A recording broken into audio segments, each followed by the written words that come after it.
Case number 1, Mr. Jim. As with most of these videos, we always start by creating our fake bait Discord profile. For this, we chose the name Lily and added a simple bio that would attract predators. The next step was to go on Discord and join as many gaming, dating, meet people sites as we could find. It didn't take long for our DMs to be full, one of which was a message from who we're going to call Mr. Jim. Mr. Jim started out nice enough. He opened up by talking about Halloween characters and cosplay ideas. And although he mentioned the age gap, stating that he was 32, he also said that he wanted to respect our boundaries, but did note that it would be okay because he is more teen than adult. He also justifies his reasoning by saying he's a high school teacher. This will become more important later. It didn't take long for Mr. Jim to show his true colors. He started asking for pictures, and I said I didn't have any in cosplay, so he suggested I send him something else.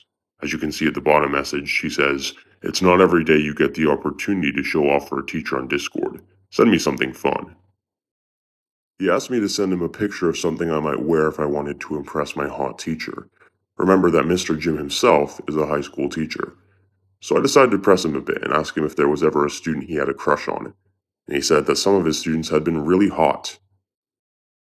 Then he started flirting with the girl by comparing heights, and I'm sure on Mr. Jim's end something else was starting to get quite tall.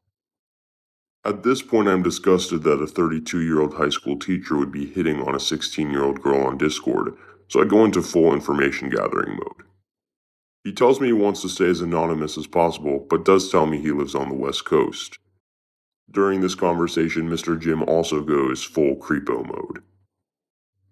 I need more information if I want to put this guy away, so I decided to throw a Hail Mary pass and ask him what he looks like. Believe it or not, Mr. Jim was dumb enough to send me a picture of himself. Believe it or not, during this whole encounter, Mr. Jim is actually on a Zoom call for work. I'd been keeping the predator occupied with stock images of e-girls I found on the internet, but now Mr. Jim is asking for something a bit dirtier. He also wanted a video call, and I knew that his voice was the last bit of information I needed to try to find him.